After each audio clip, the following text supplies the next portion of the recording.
one of the other things that we identified that we hadn't really realized is we needed critical thinking Okay. to be a big part of our culture, because that goes hand in hand with helping. Wouldn't you think that goes, critical thinking, I would think would be something everybody needs. I think the world has lost critical thinking at this point because there's some morons running around out there, but isn't critical thinking, doesn't every company? I think every Think of company that? should. I do too. I don't think every company does. I don't think every person does, No. but I agree. But critical thinking is important, particularly in an industry like tech. I mean, it's important in just about any industry, but let's focus on tech for a second because, as I was mentioning before, you write a piece of code, something that gets, we call it push to production. It's out there, it's live in the world. Our clients are using it.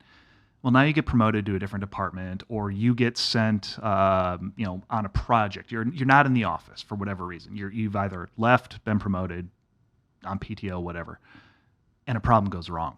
Something goes wrong. Suddenly, other folks need to start looking at that code, if you will, in this case, and say, well, what's going on? Why is this not doing what it's supposed to do? The widget isn't working. Yep. Why?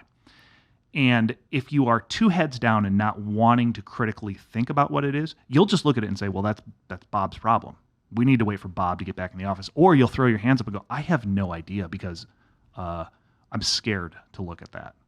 And that's where the lack of critical thinking comes in. Yeah. If you have that culture of, I'm willing to take a look at this and think about it, that fear of looking at that code changes.